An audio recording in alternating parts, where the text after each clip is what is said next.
जब हम छत्तीसगढ़ में आए हैं तो मैं जय बूढ़ादेव, उसी प्रकार से दंतेवाड़ा में मां दंतेश्वरी, मां बमलेश्वरी, कौशल्या मां और कुदरगढ़ी मां और छत्तीसगढ़ के सभी देवी देवताओं को मैं नमन करता हूं, प्रणाम करता हूं और आशीर्वाद देता हूं। हम आज के दिन भगवान बाबा बिरसा मुंडा को भी नहीं भूल सकते, जिन्होंने विदेशियों के खिलाफ आवाज उठाई और हमारे आदिवासी भाइयों को एक आवाज दी। ऐसे भगवान बिरसा मुंडा को भी मैं नमन करता हूं। मित्रों, हम जब यहां आए हैं तो महामाया मंदिर को भी और माता जी को भी मैं नमन करता हूं। यह वीर भूमि है। मैं 1857 के स्वतंत्रता संग्राम में यहां के वीर नारायण सिंह जी को भी नहीं भूल सकता, जिन्होंने अपना पूरा योगदान किया। उसी प्रकार मैं श्रमिक आंदोलन को, जिन्होंने अंग्रेजों के खिलाफ लड़ाई लड़ी, ऐसे ठाकुर प्यारेलाल जी को भी मैं नमन करता हूं। श्री बाबू छोटेलाल श्रीवास्तव जी को भी नमन करता हूं और अपने वीर जवानों को, जिन्होंने 62 में, 65 में और 71 में अपनी जान को जोखिम में डालकर देश के लिए रक्षा में अपने आप को आहूत किया, ऐसे वीर जवानों को भी मैं नमन करता हूं। मित्रों, जब मैं छत्तीसगढ़ आया हूं तो मुझे पुरानी यादें ताजा हो जाती हैं। और जब मैं पुरानी यादें बोलता हूं तो एक नारा हमेशा लगाता हूं, छत्तीसगढ़िया, छत्तीसगढ़िया सबले बढ़िया। यह मैं इसलिए कहता हूं, कहने के लिए नहीं कहता। मुझे यहां प्रभारी रहने का मौका मिला। मैं 5 साल यहां प्रभारी रहा। कोई जिला नहीं है, कोई विधानसभा नहीं है जहां मुझे कार्यकर्ताओं से मिलने का मौका नहीं मिला। और उनसे मिलने के बाद मुझे मौका मिला। मैंने 2 विधानसभा के चुनाव लड़ाए, 1 लोकसभा का चुनाव लड़ाया। भारतीय जनता पार्टी सफल हुई। लेकिन मैं जब ये कहता हूं तो पूरे ठोक बजा के कहता हूं कि छत्तीसगढ़िया सबसे। मित्रों, ये मैं इसलिए कहता हूं क्योंकि आपने जिस तरीके से राष्ट्र में अपने आप को आहूत किया है, राष्ट्र के कार्य में, उसको देश भूल नहीं सकता। और आज जब मैं यहां आया हूं तो मैं ये भी गौरव के साथ कह सकता हूं, मैं उस पार्टी का अध्यक्ष हूं, मैं उस पार्टी का कार्यकर्ता हूं और मेरे सामने बैठे हुए वो पार्टी के कार्यकर्ता हैं जो छाती ठोक के गौरव से कह सकते हैं कि छत्तीसगढ़ अगर राज्य बना तो वह श्रीमान भारत रत्न अटल बिहारी वाजपेयी के कारण बना और भारतीय जनता पार्टी। हम ये कह सकते हैं कि एक विचार था कि छत्तीसगढ़ अलग राज्य बनना चाहिए और वह देन अटल जी ने दी हम लोगों को। भारतीय जनता पार्टी का कार्यकर्ता फख्र से बोल सकता है कि छत्तीसगढ़ का एग्जिस्टेंस, छत्तीसगढ़ जो धरती पर आज राज्य के रूप में है, वह भारतीय जनता पार्टी की सोच का नतीजा है और वो अटल बिहारी वाजपेयी जी का देन है, जिसको हमको याद रखना है। जब मैं अटल जी को याद करता हूं तो मैं ये भी याद करता हूं कि चाहे वो कुशाभाऊ ठाकरे जर्नलिज्म की यूनिवर्सिटी हो, चाहे वो टेक्निकल यूनिवर्सिटी दुर्ग में हो, फिर चाहे वो पंडित सुंदरलाल शर्मा ओपन यूनिवर्सिटी हो, और फिर चाहे रायपुर में all India institute of medical sciences AIIMS Raipur हो। ये सब कुछ दिया है तो वो भारतीय जनता पार्टी ने दिया है और अटल बिहारी वाजपेयी जी ने दिया। हम गौरव के साथ बोल सकते हैं। मित्रों, एक बात और मैं कहना चाहता हूं कि आदरणीय प्रधानमंत्री मोदी जी ने भारत की राजनीति की संस्कृति बदल डाली। राजनीति की संस्कृति बदल गई। एक समय था जब भूपेश बघेल जैसे लोग भाई भाई से लड़ाते रहे, जब भूपेश बघेल जैसे लोग इलाके को इलाके से लड़ाते रहे, जब जाति के नाम पर वोट मांग करके समाज को खंडित करते रहे, जब भ्रष्टाचार के सहारे लोगों को गुमराह करते रहे हैं। ये मोदी जी की संस्कृति है कि अब किसी को भी जनता के सामने जाना पड़ेगा तो अपना रिपोर्ट कार्ड लेके जाना पड़ेगा और बताना पड़ेगा जनता को कि उससे जनता के लिए क्या। और इसीलिए मैं ये कह सकता हूं कि मोदी जी ने रायपुर में, अमृत में हजारों करोड़ रुपए लगा करके स्मार्ट सिटी, एक नहीं, दो नहीं, तीन नहीं, 9 स्मार्ट सिटी बनाने का काम हजारों करोड़ रुपए से किया है तो नरेंद्र मोदी जी ने किया। फिर चाहे वो अंबिकापुर हो, बिलासपुर हो, भिलाई हो, दुर्ग हो, जगदलपुर हो, कोरबा हो, राजगढ़ हो, रायपुर हो, राजनांदगांव हो, सबकी तस्वीर बदलने का काम रमन सिंह जी के सरकार में, उनके नेतृत्व में तस्वीर बदलने का काम चल रहा है। मैं आज आ रहा था, मैंने पूछा ये क्या, कौन सी बिल्डिंग है? बोला ये मल्टी स्टोरीड पार्किंग। मैंने कहा ये कब बनाएंगे? तो हमें पता चला कि बना तो रमन सिंह के बाद जमाने में था, भूपेश के आने से रुक गया है। यानी फुल स्टॉप, ब्रेक लगाने का काम। मैंने पूछा ये स्काई वॉक, बोले ये हमारे टाइम में बन रहा था, आजकल इसका काम रोक दिया गया है और इसको तोड़ने का भी निर्देश देने की बात है। मैं ठीक बोल रहा हूं रमन सिंह जी? मैं ठीक बोल रहा हूं? अब आप बताइए, ऐसे लोगों को सरकार में रहने देना है क्या? ऐसे लोगों को रहने देना है क्या जो खुद तो स्काई डाइव करे, स्काई राइज करे और दूसरों को स्काई वॉक से भी रोके? ये कैसे लोग हैं? ये विकास विरोधी लोग हैं। ये नहीं चाहते कि समाज आगे बढ़े। ये चाहते हैं कि इनका घर भरे। ये चाहते हैं कि ये कांग्रेस पार्टी का एटीएम बन करके गरीब छत्तीसगढ़ की जनता को लूट करके कांग्रेस पार्टी का खजाना भरे। ये काम ये करना चाहते हैं। ऐसे लोगों को रहने देना क्या? आप कांग्रेस का एटीएम बनना चाहते हो क्या? कांग्रेस का एटीएम बनना चाहते हो क्या? आप बताइए, यहां हमारे आदिवासी भाई मारे गए अभी पीछे, संख्या थी 71 आदिवासी भाई मारे गए। और भूपेश बघेल जी केरल में राहुल गांधी जी के साथ ताली बजाई। ये स्थिति आकर के खड़ी हो गई। एक परिवार की सेवा में लग गए, छत्तीसगढ़ को छोड़ दिया, कोई चिंता नहीं है।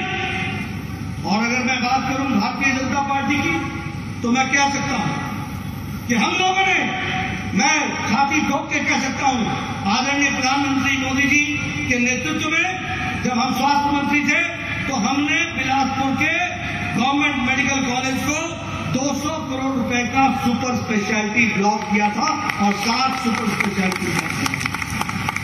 इतना ही नहीं, ये हम लोग थे जिन्होंने मेडिकल कॉलेज जगदलपुर में, बरसर के एरिया में, आदिवासी इलाके में जगदलपुर में मेडिकल कॉलेज खोला, अंबिकापुर में मेडिकल कॉलेज खोला, रायगढ़ में मेडिकल कॉलेज खोला, राजनांदगांव में मेडिकल कॉलेज खोला।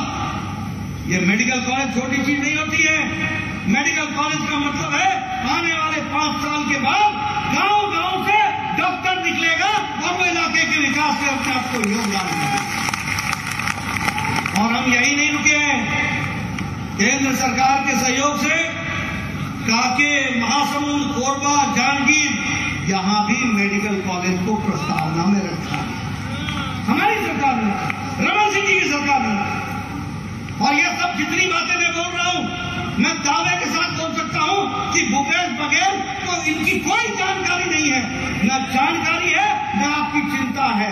उसको चिंता है तो एटीएम से पैसा गया कि नहीं, पैसा गया कि नहीं, इसीलिए उसकी चिंता है। कोई काम नहीं। प्रधानमंत्री ग्रामीण सड़क योजना में 40,000 किलोमीटर सड़क बनी है, 40,000। कोई कांग्रेस का नेता खड़े होकर के बता दे कि कहां कहां उन्होंने कोई सड़क बनाई है। अरे सड़क तो छोड़ो, आपके यहां पता नहीं क्या बोलते हैं, हमारे यहां बोलते हैं जब सड़क टूट जाती है तो कहते हैं इस पर चेपी लगा दो।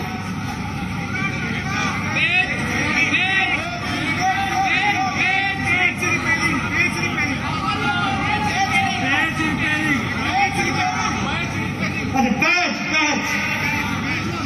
अब देखो ऐसा है, पैच का जमाना जाने वाला है। अब फुल फ्लेजेड एक तरफा काम कर डालो, पूरे का पूरा सड़क ठीक कर डालो। इस बात को याद रखो मित्रों। अगर मैं बात करूं रायपुर विशाखापट्टनम की सड़क की, 464 किलोमीटर रायपुर विशाखापट्टनम, और ये इकोनॉमिक कॉरिडोर बनेगा। इकोनॉमिक कॉरिडोर का मतलब है, मुझसे कई लोग पूछते हैं, गांव में जाकर के लोगों को बताना, मुझसे कई लोग पूछते हैं मुझे क्या मिला जी, मुझे क्या मिला। मैं सबको पूछता हूं, एक बात बताओ, 10 साल पहले तुम्हारी जमीन का सर्कल रेट क्या था और आज तुम्हारी जमीन का सर्कल रेट क्या है? बोले जी वो तो 10 गुना हो गया, वो तो 15 गुना हो गया, वो तो 20 गुना हो गया। वो कैसे हुआ 20 गुना? इसलिए कि नरेंद्र मोदी जी ने नेशनल हाईवे दिया, 4 लेन दिया, एक्सप्रेस वे दिया, इकोनॉमिक कॉरिडोर दिया, इसलिए जमीनों के भाव बढ़ गए। इस बात को समझो। उसी तरीके से मां बमलेश्वरी देवी के लिए 43 करोड़ रुपए की प्रसाद योजना में उसका पूरा नवीनीकरण हो रहा है, उसके लिए काम चल रहा है। उसी तरीके से रेलवे लाइन, आप बताइए रेलवे लाइन और पैसेंजर ट्रेन पहुंचने की व्यवस्था कांकेर डिस्ट्रिक्ट तक की गई कि नहीं की गई? की गई कि नहीं की गई? तो यह विकास की कहानी यह भारतीय जनता पार्टी का ही कार्यकर्ता बोल सकता है, कांग्रेस का कार्यकर्ता नहीं बोल सकता, कांग्रेस का नेता भी नहीं बोल सकता। आप बताइए भिलाई में इंडियन इंस्टीट्यूट ऑफ टेक्नोलॉजी आया कि नहीं आया? आप बताइए 1,100 करोड़ रुपए लगे कि नहीं लगे? ये मैं इसलिए पूछ रहा हूं आपको कि यह है भारतीय जनता पार्टी, यह है मोदी जी की बदलती संस्कृति। लोगों की सेवा करो, उनके जीवन को उठाओ, उनको आगे बढ़ाओ, उनको मजबूती दो, उनको ताकत दो।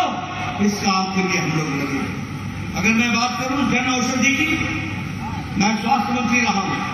कैंसर की दवा जो 6,500 की आती थी, वो मोदी जी ने जन औषधि में उसको 600 रुपए में आपको दिलाने का प्रयास किया। 600 रुपए ये फर्क ला करके खड़ा किया और प्रति महीने 1 करोड़ रुपए की दवाई में बचत होती है कंज्यूमर को। ये जन औषधि के माध्यम से होता है, यह भी याद रखना। मैं यहां ये भी कहना चाहूंगा, आयुष्मान भारत जहां हम लोगों ने उसमें 11 लाख परिवार को जोड़ा, वहीं यहां पर 36 लाख परिवार को जोड़ा। लेकिन दुख के साथ कहना पड़ता है कि केंद्र तो आयुष्मान भारत में अपना हिस्सा भेज देता है, लेकिन भूपेश बघेल एटीएम की किस्त तो भेजता है दिल्ली, लेकिन आयुष्मान भारत में अपना पैसा नहीं डालते और इसलिए लोगों को पेमेंट नहीं हो रही है। मैं पत्रकार बंधुओं से चाहूंगा, आप इसकी खोज कीजिए, आप पता लगाइए कि आयुष्मान भारत की स्कीमें अन्य राज्यों में कैसी चल रही है और यहां पर कैसी चल रही है। यहां जो हमारे पेशेंट्स हैं उनको तकलीफ इस कारण से है क्योंकि प्रदेश सरकार उसमें अपना जो योगदान करना है वो योगदान दे। प्रधानमंत्री किसान सम्मान निधि, उसमें भी अगर मैं बात करूं तो लगभग 65,000 करोड़ रुपए 21-22 में दिए गए थे और 1,223 करोड़ छत्तीसगढ़ में दिए गए, ये भी हमको याद है। सौभाग्य योजना में लगभग 7,50,000 लोगों के घरों में बिजली पहुंचाई है भारत सरकार ने, मोदी जी ने।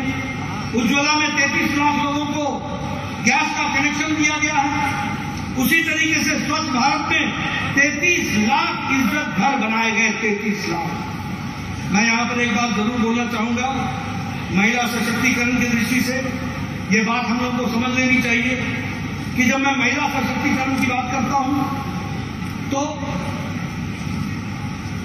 जब मैं यहां प्रभारी बनकर के आया तो उस वक्त गांव की महिलाएं हाथ में बोतल या लोटा लेकर सुबह सुबह झुंड की झुंड खेतों की तरफ जाती हुई मैंने देखी। मैंने वो तस्वीर देखी है, मैंने वो दिन देखे हैं जब यहां की महिलाएं इज्जत से अपने नित्य कर्म के लिए भी उनको सूर्यास्त और सूर्योदय के पहले का इंतजार करना।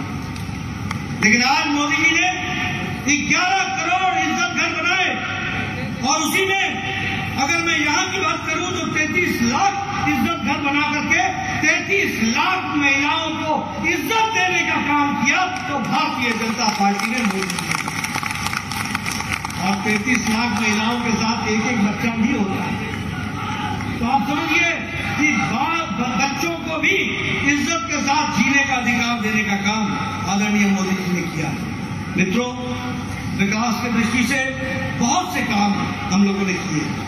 मैं कार्यकर्ताओं से निवेदन करना चाहूंगा, आप बूथ पर जाइए, लोगों को एजुकेट कीजिए, लोगों को जानकारियां दीजिए, लोगों को इस बात से बताइए कि एक तरफ यह कांग्रेस की भ्रष्ट सरकार है जो लूटने में लगी हुई है और एक तरफ हमारी सरकार थी जो दिन रात आपकी सेवा में लगी थी और आपकी तस्वीर और तकदीर बदलने के लिए लगी।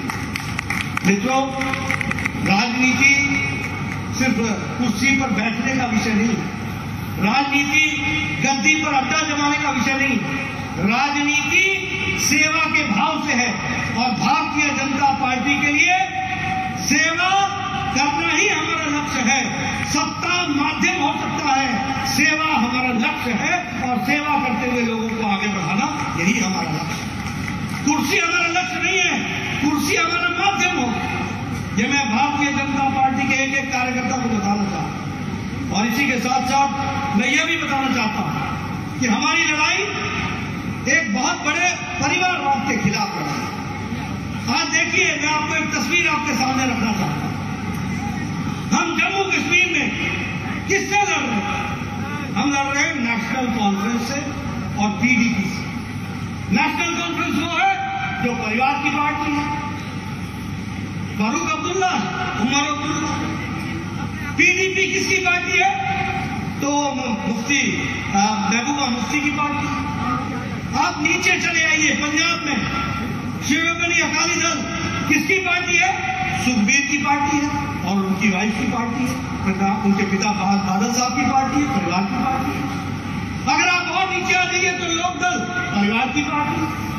आप उससे और नीचे आ जाइए, उत्तर प्रदेश 24 करोड़ का प्रदेश है, दुनिया का 5वां सबसे बड़ा प्रदेश है। भारत चौथे नंबर पर है तो उत्तर प्रदेश 5वें नंबर पर है। किससे हम लड़ रहे हैं? हम समाजवादी पार्टी से लड़ रहे हैं। कौन है समाजवादी पार्टी? अखिलेश यादव, मुलायम सिंह यादव, परिवार की पार्टी है।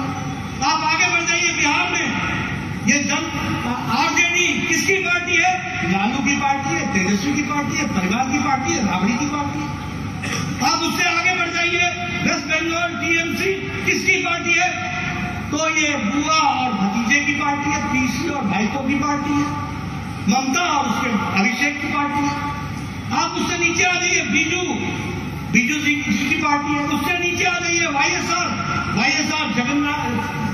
जगन की पार्टी है। उससे नीचे आ जाइए, उसायद तेलंगाना, वह भी परिवार की पार्टी है। केशव चंद्रशेखर राव, उसी उनका दामाद, उनका बेटा, उनका पोता, उनके भतीजा, सब टीआरएस मिला के टीआरएस, तेलंगाना राज्य समिति। आप तमिलनाडु चले जाइए, स्टालिन की पार्टी, डीएमके किसकी पार्टी है? शिवसेना अभी जो टूट करके बनी शिवसेना, उसको छोड़ दें तो किसकी पार्टी थी? और परिवार के कारण ही टूटी, ये उद्धव की पार्टी थी। यानी आज देशवाली कांग्रेस पार्टी, ये भूपेश बघेल, ये लोग कोई विचारधारा की पार्टी नहीं चला रहे हैं। ये भूपेश बघेल भी भाई बहन की पार्टी को चला रहे हैं, भाई बहन की पार्टी, और किसी की पार्टी नहीं।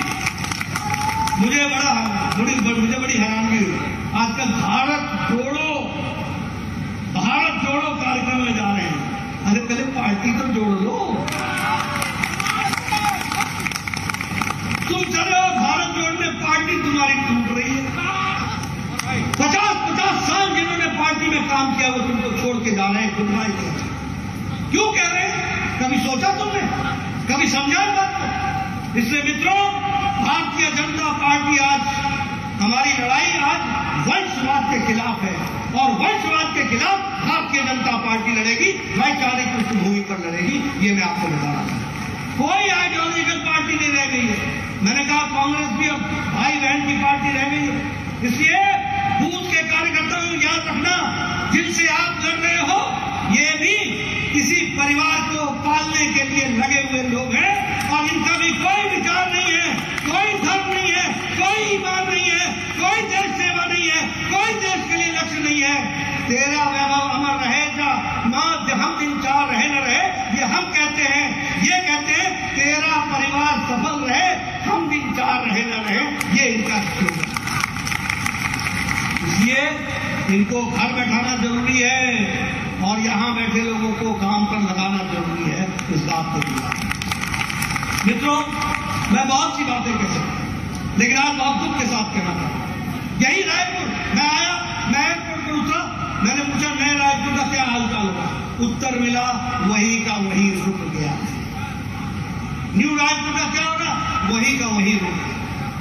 मैंने पूछा आपके खजाने का क्या हाल है। 7,000 करोड़ रुपए का 4.25 साल में उधार लिया है। ये 4 वाक्य के वंशज हैं। ऋण लो, घी पियो, मस्त रहो, कोई चिंता नहीं। देश जाए जहां जाना है, प्रदेश जाए जहां जाना है। मैंने पता किया, हमने जब हम अपनी बात करते हैं तो हम कहते हैं हमने एम्स किया, हम कहते हैं हमने IIT किया, हम कहते हैं कि हमने 5 मेडिकल कॉलेज दिए, हम कहते हैं कि हमने इतने डिग्री कॉलेज दिए, हम कहते हैं कि हमने इतनी सड़कें बनाई, हम कहते हैं कि हमने इतने रेल बनाए। कांग्रेस पार्टी से पूछो कि तुमने क्या किया, पूछिए उनसे कि उन्होंने क्या किया। मैं कह सकता हूं उन्होंने बहुत कुछ किया, ऐसा नहीं कि नहीं किया। क्या किया है?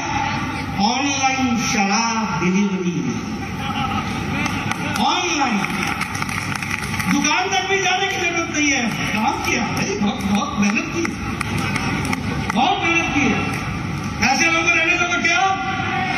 ऐसे लोग रहने दीजिएगा क्या? महिला शक्ति बताइए, ऐसे ऑनलाइन शराब देने वालों को आप माफ करेंगी क्या? करेंगी क्या? इनको मुंह तोड़ जवाब देने की जरूरत है, राजनीतिक तरीके से देने की जरूरत है। क्या बना दिया आपने, क्या कर दिया आपने, क्या हाल बना दिया? आप बताइए, ये रेत माफिया दंदना रहे हैं कि नहीं दंदना रहे हैं? रेत माफिया दंदना रहे हैं कि नहीं दंदना रहे हैं? ये शराब माफिया दंदना रहे हैं कि नहीं दंदना रहे हैं? आप बताइए, ये कोल माफिया दंदना रहे हैं कि नहीं दंदना रहे हैं? आप बताइए, हर कोयला के ट्रक में इनका कमीशन है कि नहीं है कि नहीं है? आप बताइए, आयरन ओर में इनका कमीशन है कि नहीं है? तो ये कोल माफिया, शराब माफिया, ऑनलाइन डिलीवरी बड़े काम कर रहे हैं, ऐसा नहीं है, बहुत काम कर रहे हैं, दोनों हाथों से लूटने में लगे हुए। आप बताइए, महिला उत्पीड़न बढ़ा है कि नहीं बढ़ा है? महिला उत्पीड़न बढ़ा है कि नहीं बढ़ा है? बलात्कार के केसेस बढ़े हैं कि नहीं बढ़े हैं? महिलाओं पर अत्याचार बढ़ा है कि नहीं बढ़ा है? ये क्या हाल बना रखा है। और इसीलिए जब हम कहते हैं छत्तीसगढ़िया सबले बढ़िया, तो हमको उसको करने के लिए ये ध्यान रखनी पड़ेगी कि छत्तीसगढ़ में ऐसे लोग शासन में नहीं रह सकते जो महिलाओं का सम्मान न कर सके, जो कानून की रक्षा न कर सके। आप बताइए, क्राइम, अभी हमारे अरुण साहू जी बता रहे थे, दिन दहाड़े चाकू चल जाते हैं, दिन दहाड़े। ऐसी सरकार को रहने देना है क्या? ऐसी सरकार को रहने देना है क्या? उसी तरीके से आप बताइए कि विकास का काम ठप है कि नहीं है? विकास का काम ठप है कि नहीं है? मित्रों, मैं आपसे एक निवेदन करने आया हूं कि आपने ऐसे राजनीतिक दल को और ऐसे राजनीतिक नेताओं को और ऐसे राजनीतिक सोच और मानसिकता को इनको ही आपने ठप करना है, इनको ही आपने घर बैठाना है। और जिस मन तन से हम भारतीय जनता पार्टी वाले छत्तीसगढ़ की सेवा कर रहे थे, वही सेवा आगे लेकर के हम चलेंगे, आगे बढ़ेंगे और आप सबके आशीर्वाद से उसको सपने को साकार करेंगे। मित्रों, यहाँ 23,000 बूथ से लोग आए हैं। मुझे आप विश्वास दीजिए, आप बूथ पर मेहनत करेंगे ना? करेंगे ना? मुझे पीछे से आवाज चाहिए, पीछे से करेंगे ना? गांव गांव में घर घर जाएंगे ना? अपना संदेश पहुंचाएंगे ना? मोदी जी का संदेश पहुंचाएंगे ना? भूपेश बघेल के काले कारनामे जनता तक पहुंचाएंगे ना? उनका पर्दाफाश करेंगे ना? मुझे पूरा विश्वास है कि आप इसी तरीके से भारतीय जनता पार्टी आने वाले समय में जहां भी फिर से कमल खिलेगा और अंधेरा छटेगा और आगे विकास होगा। आपने मेरी बात सुनी, आपका बहुत बहुत धन्यवाद।